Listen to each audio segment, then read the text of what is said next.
Hello friends, welcome to knowledge account. Good morning.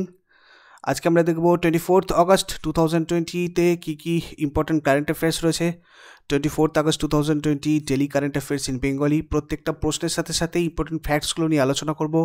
প্রথম থেকে শেষ পর্যন্ত একটু স্কিপ না করে ভিডিওটা মন দিয়ে দেখো, অনেক কিছু জানা রয়েছে এই ভিডিওটাতে।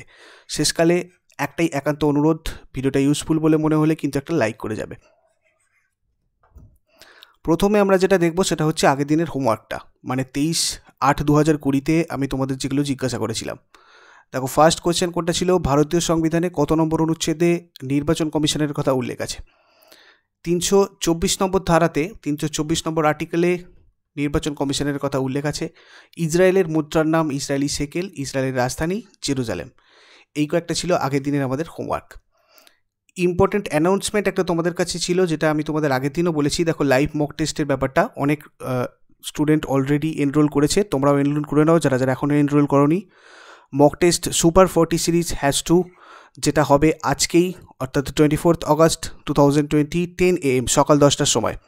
তোমরা লাইভ এটাতে অংশগ্রহণ করতে পারবে এবং দেখতে পারবে তোমাদের প্রিপারেশান কতটা রয়েছে। যেহেতু এখানে একসাথে অনেকজন থাকবে, প্রায় ধরো যদি 400-500 জন থাকে, তাহলে তাদের মধ্যে তোমরা কোন পজিশানে রয়েছো, তোমাদের প্রিপারেশানটা কোন লেভেলে রয়েছে সেটা বুঝতে পারবে। কেননা ইনস্ট্যান্ট তোমরা ওখানে স্কোর পেয়ে যাবে, তোমাদের র্যাঙ্ক চলে আসবে। তো তোমরা এই মক টেস্টে অংশগ্রহণ করার জন্য দেখো, ভিডিওর ডিসক্রিপশন বক্সে আমি একটা লিঙ্ক দিয়ে রেখেছি, এই লিঙ্কটাতে ক্লিক করে নাও, ওখান থেকে এনরোল করে রাখো। তাহলে ঠিকঠাক সময় যখন মক টেস্ট স্টার্ট হবে তার নোটিফিকেশান তোমাদের কাছে চলে যাবে। দেখো, লিঙ্কটা ভিডিও ডিসক্রিপশন বক্সে দেওয়া রয়েছে। আর যারা যারা কারেন্ট অ্যাফেয়ার্স, দেখো static GK, general studies, general awareness আর ম্যাথ রিজনিং, এই সবকটা আমি এর মধ্যে অ্যাকচুয়ালি ইনক্লুড করেছি, যতগুলো প্রশ্ন থাকবে এই টোটাল মক টেস্টের সেটটায়। তো তোমরা এগুলো একটু রেডি হয়ে নিতে পারো। 10টার সময়তে কিন্তু 10টাতে মক টেস্টটা স্টার্ট হবে, ঠিক আছে? এই লিঙ্কটা থেকে তোমরা একটু এনরোল করে নাও। ফার্স্ট আমাদের যে আজকের প্রশ্নটা রয়েছে সেটা হচ্ছে state bank of India SBI এর MD, ম্যানেজিং ডিরেক্টর নিযুক্ত হয়েছেন সম্প্রতি। কে নিযুক্ত হয়েছেন? অশ্বিনী ভাটিয়া। সম্প্রতি স্টেট ব্যাঙ্কের ইন্ডিয়া মিউচুয়াল ফান্ডের CEO পদে নিযুক্ত হয়েছে, ঠিক আছে? এটা আমি তোমাদের কিছুদিন আগে কারেন্ট অ্যাফেয়ার্সে বলেছি। SBI চেয়ারম্যান কে রয়েছেন এখন? রজনীশ কুমার। আর SBI প্রতিষ্ঠা হয়েছিল 1 জুলাই 1955। এটা অনেক সময় এক্সামে জিজ্ঞাসা করা হয়, SBI কবে এস্টাবলিশ হয়েছিল। চলো, এখানে তোমাদের জন্য দুটো হোমওয়ার্কের কোয়েশ্চেন থাকবে, যেটা তোমরা শেষকালে আমাকে কমেন্ট বক্সে জানাবে। সেটা হচ্ছে SBI ব্যাংকের সদর দপ্তর কোথায়? Headquarter of SBI bank. আর SBI ব্যাংকের এর আগের নাম কী ছিল? পূর্বে আগে SBI-এর একটা নাম ছিল, প্রথমেই স্টেট ব্যাংক অফ ইন্ডিয়া ছিল না, আগে একটা নাম ছিল। তো সেই নামটা কি? এইগুলো তোমরা শেষকালে আমাকে কিন্তু কমেন্ট বক্সে জানাবে। নেক্সট আমাদের যে কোয়েশ্চেনটা আজকে রয়েছে সেটা হচ্ছে, দেখো, কোন সংস্থা হোয়াটসঅ্যাপের মাধ্যমে লোন নেওয়ার জন্য সুইফট ইনস্টা পার্সোনাল লোনস, যেটার শর্ট ফর্ম হচ্ছে SIPL, Swift Insta personal loan. ব্যাঙ্কিংয়ের ক্ষেত্রে কিন্তু এই টার্মটা খুব ইম্পর্টেন্ট, এই টার্মটা কিন্তু তোমাদের এক্সামে চলে আসতে পারে। SIPL এর ফুল ফর্ম কি? সুইফট ইনস্টা পার্সোনাল লোনস, ঠিক আছে? তো এই ধরনের একটা লোন, মানে নতুন একটা সার্ভিস বা পরিষেবা চালু করার কথা ঘোষণা করেছে। দেখো, এটা করেছে actually tata capital. Tata capital limited is a financial and investment service provider in India. Tata capital limited কি? একটা ফিনান্সিয়াল আর ইনভেস্টমেন্ট সার্ভিস প্রোভাইডার ভারতের মধ্যে। এটা প্রতিষ্ঠিত হয়েছিল 2007-এ। এটার ফাউন্ডার হলেন শ্রী দুর্বাং সাবন্ত। এটার হেডকোয়ার্টার রয়েছে মহারাষ্ট্রের মুম্বাইয়ে। ম্যানেজিং ডিরেক্টর আর CEO যদি আমরা দেখি, MD and CEO Rajiv Sabharwal. আর ম্যানেজিং ডিরেক্টর রয়েছেন, মানে MD অ্যাকচুয়ালি, কুশাল রয়। চলো, এবারে আমরা যেটা দেখব সেটা হচ্ছে, পশ্চিমবঙ্গ রাজ্য সরকার কোন দিনটাকে পুলিশ দিবস হিসাবে পালন করার কথা ঘোষণা করেছে? পশ্চিমবঙ্গ পুলিশের জন্য একটা খুব গুরুত্বপূর্ণ প্রশ্ন এটা। পশ্চিমবঙ্গের কারেন্ট অ্যাফেয়ার্স আমরা বলতে পারি, very very important. Mamata Banerjee এই কোভিড-19-এ পুলিশরা যেভাবে সাহায্য করেছে, সেই কথাটা মাথাতে রেখে এই একটা ঘোষণা করলো গুরুত্বপূর্ণ, যেটা হচ্ছে পুলিশ দিবস। প্রত্যেক বছর এবার থেকে 1 সেপ্টেম্বর পুলিশ দিবস কিন্তু পালন করা হবে, ঠিক আছে? কোভিড পরিস্থিতিতে পুলিশদের কাজের প্রশংসা করে 1 সেপ্টেম্বর দিনটাকে এবার থেকে পুলিশ দিবস হিসাবে পালনের কথা ঘোষণা করলো মুখ্যমন্ত্রী মমতা বন্দ্যোপাধ্যায়। করোনার মতো কঠিন পরিস্থিতিতে পুলিশদের অসামান্য অবদানের জন্য তাদের সম্মান জানাতে এটা ঘোষণা করলেন মুখ্যমন্ত্রী মমতা বন্দ্যোপাধ্যায়। পশ্চিমবঙ্গের রাজ্যপাল এখন কে আছে? তোমরা এটা আমাকে শেষকালে কমেন্ট বক্সে জানাও, পশ্চিমবঙ্গের রাজ্যপাল কে আছে? আগে আমি দুটো কোয়েশ্চেন জিজ্ঞাসা করেছি, তার সাথে সাথে এটাও তোমরা আমাকে কমেন্ট বক্সে বলবে, পশ্চিমবঙ্গের রাজ্যপাল কে? 4 নম্বর কোয়েশ্চেন আমাদের আজকে যেটা রয়েছে সেটা হচ্ছে ফার্টিলাইজার অ্যাসোসিয়েশন অফ ইন্ডিয়ার চেয়ারম্যান পদে কে নিযুক্ত হলেন? কিশোর রাংটা সম্প্রতি ফার্টিলাইজার অ্যাসোসিয়েশন অফ ইন্ডিয়ার চেয়ারম্যান পদে নিযুক্ত হয়েছেন। এখানে আমাদের একটু দেখে নিতে হবে ফার্টিলাইজার অ্যাসোসিয়েশন অফ ইন্ডিয়া জিনিসটা কি। দেখো, fertiliser association of India is a non-profit and non-trading company representing mainly the fertilizer manufacturer, যারা ফার্টিলাইজার তৈরি করে, ডিস্ট্রিবিউটার, ইম্পোর্টার, ঠিক আছে, equipment manufacturers, research institute and suppliers of inputs, ঠিক আছে, যারা যারা ফার্টিলাইজারের আর কি ক্ষেত্রে জড়িত রয়েছে তাদেরকে অ্যাসিস্ট করে অ্যাকচুয়ালি এই সংস্থা, যেটা একটা নন প্রফিট এবং নন trading company. The association was established in 1955, 1955 সালে এটা এস্টাবলিশড হয়েছিল, উইথ দ্য অবজেক্টিভ, কি অবজেক্টিভ নিয়ে, of bringing together two concern with the production, marketing and use of fertiliser. ফার্টিলাইজারের প্রোডাকশান, মার্কেটিং, এগুলোকে পুরো ব্যাপারটাকে একটা জায়গায় নিয়ে আসার জন্য এই অবজেক্টিভ নিয়ে 1955-এ the fertilizer association of India কিন্তু প্রতিষ্ঠিত হয়েছিল। দেখো, এখানে মেইনলি আমি কয়েকটা জিনিস দিয়েছি যেগুলো তোমরা আরও ভালো করে বুঝতে পারবে। Assist the industry in improving it's operative efficiency, এর অপারেটিভ এফিসিয়েন্সিটাকে অ্যাসিস্ট করার জন্য। Find solution to the problems facing the fertiliser industry and agriculture. Fertiliser industry এবং এগ্রিকালচার ইন্ডাস্ট্রিতে, মানে এগ্রিকালচারের ক্ষেত্রে যে প্রবলেমগুলো ফেস করতে হয় সেগুলোর সলিউশন বার করতে সাহায্য করে the fertilizer association of India. Promote the balanced and efficient use of fertiliser মানে সার যেগুলো বা কীটনাশক, এই ধরনের জিনিসগুলোকে, এগুলোর যথার্থ ব্যবহার সম্পর্কে, ব্যালেন্সড কীভাবে ব্যবহার করা যায়, এগুলোকে ব্যালেন্সড ইউজ সম্পর্কে প্রমোট করে। Encourage the use of more and better plant foods, এছাড়া এটাকে প্রমোটেও সাহায্য করে, ঠিক আছে, সার বা কীটনাশকগুলোকে। Promote consideration and discussion of all questions that contribute to sound agricultural practices. বোঝা গেল, কৃষিক্ষেত্রে যাবতীয় ওই ফার্টিলাইজারের, সার বা কীটনাশকের ব্যবহার, সেগুলোকে কিভাবে ব্যবহার করবে সে ব্যাপারে কৃষকদের যে বলা হয় সেই ব্যাপারে প্রমোট করা, এগুলোর প্রোডাকশান করা, সেগুলোর মার্কেটিং করা, সব ক্ষেত্রে কিন্তু সাহায্য করে the fertilizer association of India. 1955-এ অ্যাকচুয়ালি যতগুলো ফার্টিলাইজেশন মানে প্রোডাকশান কোম্পানি রয়েছে বা মার্কেটিং কোম্পানি রয়েছে তাদেরকে একটা জায়গায় নিয়ে আসতে কিন্তু 1955-এ এফএআইটা তৈরি হয়েছিল। নেক্সট আমরা যেটা দেখব সেটা হচ্ছে কোন বিশ্ববিদ্যালয় মৌলানা আবুল কালাম আজাদ, অর্থাৎ মাকা যেটাকে আমরা বলি, মাকা ট্রফি পেয়েছে মৌলানা আবুল কালাম আজাদ। দেখো, খুব গুরুত্বপূর্ণ একটা প্রশ্ন, পাঞ্জাব ইউনিভার্সিটি পেয়েছে চণ্ডীগড়ের।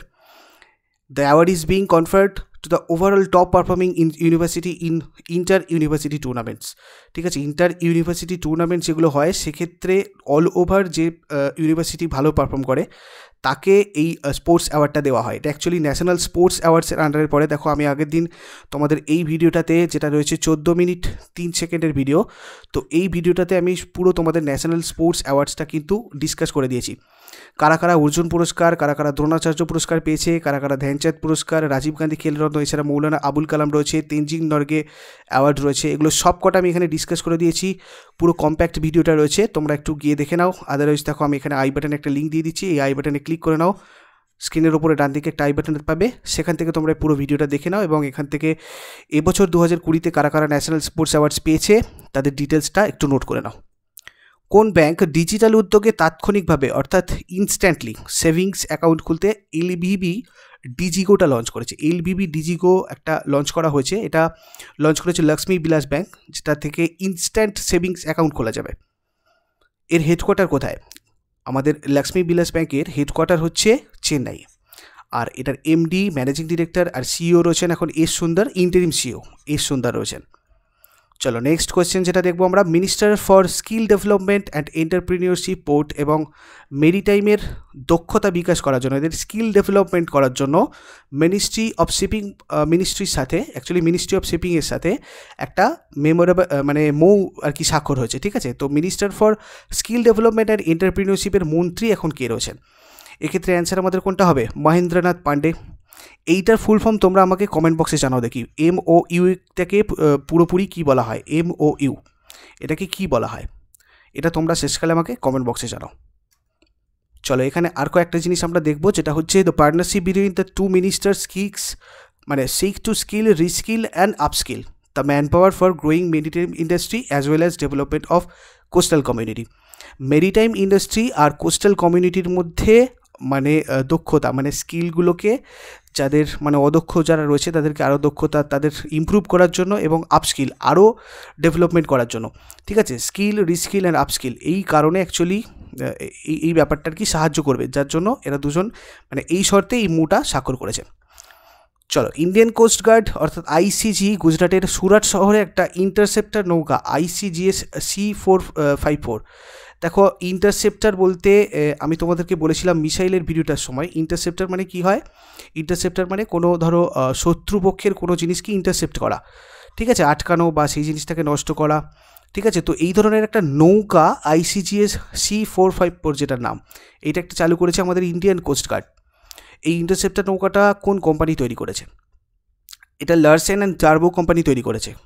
Speed of 45 nautical Miles of, এখানে স্পিড হয়ে গেছে, একটু টাইপিং মিস্টেক রয়েছে, তোমরা অ্যাডজাস্ট করে নেবে। Speed of 45 nautical miles or 83 kilometres per hour, প্রায় 83 কিলোমিটার পার আওয়ার থাকছে এটার স্পিড ICGS C454-এর। আচ্ছা, ইন্ডিয়ান কোস্ট গার্ডের আমরা যদি দেখি এখন ডিরেক্টর জেনারেল কে রয়েছেন? কৃষ্ণস্বামী নটরাজন। L&T হেডকোয়ার্টার্স অর্থাৎ হচ্ছে লার্সেন অ্যান্ড টার্বো যেটা, এটার হেডকোয়ার্টার রয়েছে মুম্বাইয়ে, আর এটার সিইও এখন রয়েছেন SN সুব্রমণিয়ান, ঠিক আছে। এখন বেশ নিউজের মধ্যে রয়েছে L&T, তো তোমরা এগুলো একটু ভালো করে মনে রাখতে পারো। ফাউন্ডেড হয়েছে কবে, প্রতিষ্ঠিত হয়েছে এটা 7 ফেব্রুয়ারি 1938-এ। চলো নেক্সট দেখবো, ওয়ার্ল্ড ফটোগ্রাফি ডে কবে পালন করা হয়? এটা প্রত্যেক বছর 19 অগস্ট পালন করা হয়। 1837-এ অর্থাৎ 1837-এ নাইসফোর নিপেক আর লুইস ডেগুরে, মানে অ্যাকচুয়ালি ডেগুরে টাইপ ফটোগ্রাফিক সিস্টেমটা আবিষ্কার করেছিলেন। তো 1839 সালের 19শে আগস্ট সবার প্রথম ফরাসি সরকার মানে ফ্রান্স সরকার 19শে আগস্টকে বিশ্ব ফটোগ্রাফি দিবস হিসাবে ঘোষণা করে। তারপর থেকে এটা প্রত্যেক বছর পালন করা হচ্ছে আর কি 19 August world photography day. Muthoot finance স্বর্ণ লোনের বিপরীতে মানে সোনার যে লোন, সেই লোনের বিপরীতে 1 লক্ষ টাকা পর্যন্ত কোভিড-19 বিমা কভার দেওয়ার জন্য কোন জীবন বিমা কোম্পানির সাথে চুক্তি স্বাক্ষর করেছে? দেখো এক্ষেত্রে মুথুট ফাইন্যান্স চুক্তি স্বাক্ষর করেছে কোটাক মহিন্দ্রা জেনারেল ইন্স্যুরেন্সের সাথে, ঠিক আছে। আমরা এখানেও কয়েকটা জিনিস একটু দেখে নেব, যেমন মুথুট ফাইন্যান্সের হেড অফিস কোথায় রয়েছে। এটা অনেক সময় ব্যাঙ্কিং এক্সামে জিজ্ঞাসা করা হয়। এটা রয়েছে কেরালার কোচিতে। মুথুট ফাইন্যান্সের চেয়ারম্যান এখন রয়েছেন MG জর্জ মুথুট। মুথুট ফাইন্যান্সের ম্যানেজিং ডিরেক্টর মানে MD রয়েছেন জর্জ আলেকজান্ডার মুথুট, ঠিক আছে, George Alexander Muthoot. Kotak Mahindra general ইন্স্যুরেন্সের হেডকোয়ার্টার মুম্বাইয়ে। কোটাক মহিন্দ্রা জেনারেল ইন্স্যুরেন্সের MD আর CEO হচ্ছেন মহেশ বালাসুব্রমণিয়ান। ওকে, চলো নেক্সট দেখবো, কে NPCI ইন্টারন্যাশনাল পেমেন্টস লিমিটেড অর্থাৎ NIPL এর CEO পদে নিযুক্ত হয়েছেন? দেখো এক্ষেত্রে রিতেশ শুক্লা নিযুক্ত হয়েছেন NPCI international payments limited NIPL এর CEO পদে, ঠিক আছে। এখানে দেখো একটা জিনিস আমি একটু বলে দিয়েছি, national payments corporation of India NPCI subsidiary farm চালু করেছে। NPCI ইন্টারন্যাশনাল পেমেন্টস লিমিটেডের রিতেশ শুক্লাকে CEO করা হয়েছে, CEO হিসেবে নিযুক্ত হয়েছেন। ন্যাশনাল পেমেন্টস কর্পোরেশন অফ ইন্ডিয়ার হেডকোয়ার্টার রয়েছে অ্যাকচুয়ালি মুম্বাইয়ে, আর এটা 2008 সালে প্রতিষ্ঠিত হয়। তো এইগুলো ছিল আমাদের 24 আগস্টের ইম্পর্টেন্ট কারেন্ট অ্যাফেয়ার্স। আমরা চট করে একবার দেখে নেব 23 আগস্টে কী কী কারেন্ট অ্যাফেয়ার্স ছিল, কুইক রিভাইজ দিয়ে নেব। চলো, তো দেখো এক্ষেত্রে ফার্স্ট আমাদের যে কোয়েশ্চেনটা রয়েছে, দেখো এখানে আমি ডিটেলসগুলো আলোচনা করব না, আমরা শুধু একটা রিভাইজ পারপাস করব। তোমরা ডান দিকে স্ক্রিনের উপর একবার ট্যাপ করো, স্ক্রিনটা দেখবে একটা আই বাটন দেখতে পাবে, এখানে ক্লিক করে নিলে আগের দিনের মানে টোটাল ডেলি কারেন্ট অ্যাফেয়ার্সের প্লেলিস্টের লিঙ্ক আমি এখানে দিয়ে দিয়েছি। তো তোমরা যেদিনের খুশি কারেন্ট অ্যাফেয়ার্স দেখতে পারবে, আগের দিনের কারেন্ট অ্যাফেয়ার্সটা একটু দেখে নিও, কেননা অনেক কিছু ইম্পর্টেন্ট কোয়েশ্চেন আলোচনা করেছিলাম। যেমন দেখো ফার্স্ট আমাদের প্রশ্ন ছিল যেটা, ভারতের নতুন ইলেকশনের কমিশনার পদে কে নিযুক্ত হলেন? মোস্ট ইম্পর্টেন্ট কোয়েশ্চেন ছিল আগের দিনের, আপকামিং যে কোনো এক্সামের জন্য কিন্তু ইম্পর্টেন্ট। এটা নতুন ইলেকশনের কমিশন হয়েছেন রাজীব কুমার। আচ্ছা, এখানে দেখো তোমাদের একটা কথা আমি জানিয়ে দিই, রাজীব কুমার 1984 ব্যাচের IAS অফিসার ছিলেন, ঝাড়খণ্ড ক্যাডারের। তো এই ইলেকশন কমিশনের ব্যাপারে আমি দেখো নেক্সট স্লাইডটাতে প্রচুর কিছু আলোচনা করেছিলাম, তোমরা এই জিনিসগুলো একটু নোট করে নেবে, তার জন্য আগের দিনের ভিডিওটা একটু দেখে নিও। কোন bank green deposit program launch করেছে? দেখো এটা করেছিল কোনটা বলেছিলাম, HSBC bank. Okay, HSBC bank কিন্তু এটা করেছিল, আর HSBC ব্যাংক কিন্তু প্রথম ATM পরিষেবা চালু করে, ঠিক আছে। এটা ইম্পর্টেন্ট একটা জিকে ছিল আমাদের। নেক্সট আমরা চলে যাব সেটা হচ্ছে উত্তরপ্রদেশের বুন্দেলখণ্ডে জলের সংকট সমাধানের জন্য উত্তরপ্রদেশ রাজ্য সরকার কোন দেশের সাথে চুক্তি স্বাক্ষর করেছে? দেখো এটা করেছে ইসরায়েলের সাথে। কেন্দ্রীয় স্বাস্থ্য আর পরিবার কল্যাণমন্ত্রী কোভিড-19 সম্পর্কে সচেতনতা গড়ে তুলতে দ্য করোনা ফাইটার্স শিরোনামে একটি গেম চালু করেছে। কেন্দ্রীয় স্বাস্থ্য আর পরিবার কল্যাণমন্ত্রী পদে কে নিযুক্ত রয়েছেন? তো এক্ষেত্রে অবশ্যই ডক্টর হর্ষবর্ধন হয়ে যাবে। কোন রাজ্য কেন্দ্র বা কেন্দ্রশাসিত অঞ্চল নেশামুক্ত ভারত এটা প্রচার শুরু করেছে? নেশামুক্ত ভারত এটা জম্মু কাশ্মীর এই ক্যাম্পেইনটা স্টার্ট করেছিল। ভারতীয় দলে কোন ক্রিকেট খেলোয়াড় 2020 অর্থাৎ 2020 সালে অর্জুন পুরস্কার পেয়েছে? এক্ষেত্রে আমি ঈশান্ত শর্মার কথা বলেছিলাম। মধ্যপ্রদেশ রাজ্যের কোন জেলার পুলিশ প্রশাসন করোনা ভাইরাসের জন্য এক সংকল্প বুজুর্গকে নাম এই প্রচারটা বা এই ক্যাম্পেইনটা স্টার্ট করেছে? এটা হয়েছিল ছত্তরপুর পুলিশ। ভারতীয় জাতীয় মহিলা হকি দলের কোন খেলোয়াড় 2020 সালে রাজীব গান্ধী খেলরত্ন পুরস্কার পেল? এক্ষেত্রে অ্যান্সার আমাদের রানী রামপাল হয়ে যাবে। দেখো, আগে আমি তোমাদের ন্যাশনাল স্পোর্টসের ভিডিওটা যেটা দেখতে বললাম একটু দেখে নিও। কে ওয়ার্ল্ড স্নুকার চ্যাম্পিয়নশিপ 2020 জয়লাভ করলো? এক্ষেত্রে আমি বলেছিলাম Ronnie O'Sullivan. International day of remembrance and tribute to the victims of terrorism day কবে পালন করা হয়? এটা 21 অগস্ট পালন করা হয় প্রত্যেক বছর। আজকে তোমাদের জন্য যে প্রশ্নগুলো থাকবে সেটা হচ্ছে দেখো, তার আগে আরেকটা কোশ্চেন আমরা দেখে নিই 11-এ, যেটা হচ্ছে কোন রাজ্য সরকার সরকারি চাকরি কেবলমাত্র নিজের রাজ্যের ছেলে মেয়েদের দেওয়ার কথা ঘোষণা করেছে? এটা মধ্যপ্রদেশ সরকার করেছিল। আজকে তোমাদের জন্য প্রশ্ন থাকবে এসবিআই ব্যাংকের সদর দপ্তর কোথায় ছিল? এসবিআই ব্যাংকের পূর্বের নাম কী ছিল? এই দুটো কোশ্চেন তোমরা শেষকালে কিন্তু আমাকে কমেন্ট বক্সে জানাবে। এইগুলোই আজকের হোমওয়ার্ক। আর তোমাদের কাছে আমি আরেকবার বলে দিচ্ছি তোমাদের যাতে এটা মনে থাকে। দেখো, 24 আগস্ট 2020 10টার সময় কিন্তু মক টেস্টটা রয়েছে। Mock test super 40 series #2। তোমরা এই মক টেস্টে যদি অ্যাটেন্ড করতে চাও, ভিডিও ডেসক্রিপশন বক্সে যে লিঙ্কটা রয়েছে লিঙ্কটাতে ক্লিক করে এনরোল করে রাখো, তাহলে তোমাদের ঠিকঠাক সময় নোটিফিকেশানটা পৌঁছবে। আদারওয়াইজ তোমরা ওই লিঙ্ক থেকে ভিজিট করবে, কিন্তু 10টার সময়তেই কিন্তু স্টার্ট হয়ে যাবে মক টেস্টটা। ওকে, চলো আবার নেক্সট আজকে তোমাদের 10টার সময়তেই কথা হবে 10 AM live. Thank you so much. Have a great day.